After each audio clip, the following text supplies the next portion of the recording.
Assalamualaikum warahmatullahi wabarakatuh. Perkenalkan, nama saya Ibris Safir Kasidi Iqbal dari kelas FM 18C. Di tugas final ini, saya akan menjelaskan dua materi pada pertemuan 12 dan 13. Pertama, metode EVA atau Economic Value Added. EVA biasanya dipergunakan untuk mengukur kinerja keuangan perusahaan yang dapat dengan mudah diintegrasikan dalam aktivitas perusahaan sehari-hari. EVA masih belum banyak dipergunakan sebagai tolak ukur kinerja keuangan di perusahaan di Indonesia, walaupun EVA sudah lama dipopulerkan. Rudianto pada tahun 2013 menyatakan bahwa EVA merupakan alat pengukur kinerja perusahaan di mana kinerja perusahaan diukur dengan melihat selisih antara tingkat pengembalian modal dan biaya modal, kemudian dikalikan dengan modal yang beredar pada awal tahun. NOPAT merupakan salah satu unsur penting dalam perhitungan EVA. Net Operating Profit After Tax atau NOPAT adalah laba usaha setelah pajak sebelum beban bunga. Suatu investasi dapat dianggap menguntungkan apabila investasi tersebut akan menghasilkan tingkat pengembalian atau rate of return yang lebih besar dari biaya modal yang ditanamkan. Kelebihan EVA dalam menganalisis kinerja keuangan menurut Rudianto pada tahun 2013 diantaranya adalah: yang pertama, EVA dapat menyelaraskan tujuan manajemen dan kepentingan pemegang saham, di mana EVA digunakan sebagai ukuran operasi dari manajemen yang dicerminkan keberhasilan perusahaan dalam menciptakan nilai tambah bagi pemegang saham atau investor. Yang kedua, memberikan pedoman bagi manajemen untuk meningkatkan laba operasi tanpa tambahan dana atau modal, mengeksposur pemberian pinjaman atau piutang, dan menginvestasikan dana yang memberikan imbalan tinggi. Ketiga, EVA merupakan sistem manajemen keuangan yang dapat memecahkan semua masalah bisnis, mulai strategi dan pergerakannya sampai keputusan operasi sehari-hari. Pengukur kinerja perusahaan atau EVA juga memiliki beberapa kekurangan yang belum dapat ditutupi, yaitu: yang pertama, sulitnya menentukan biaya modal yang benar-benar akurat, khususnya modal sendiri.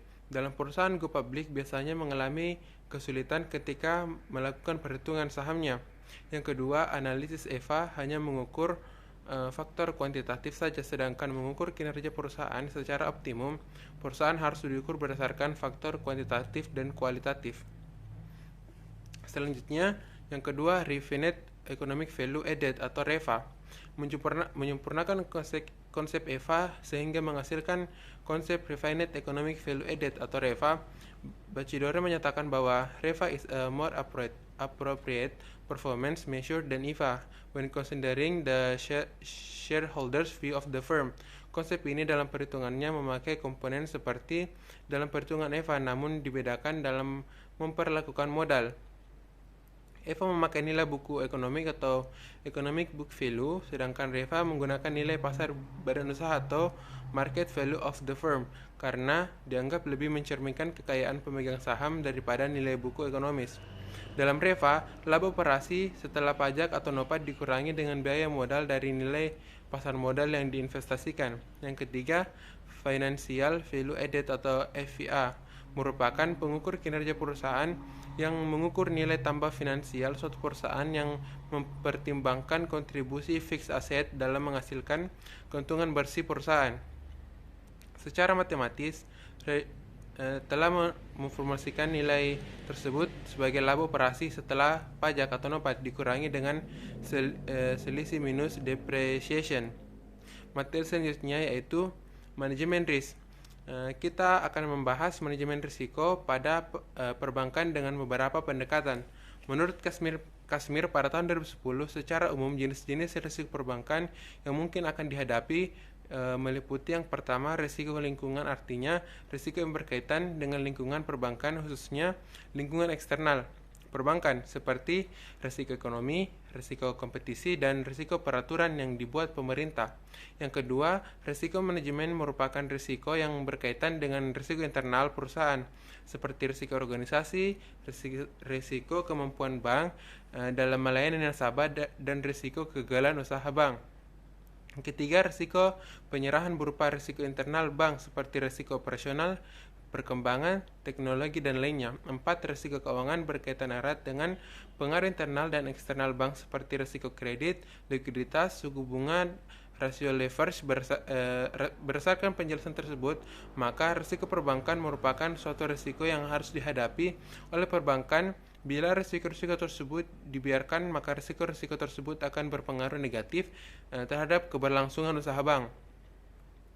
Pengelola risiko bank bukan berarti menghilangkan risiko sampai menjadi nihil, tetapi lebih ditekankan kepada bagaimana mengukur, monitor, mengelola, dan mengambil keuntungan dan mengamankan bank dari risiko-risiko tersebut agar bank tidak mengalami suatu kerugian.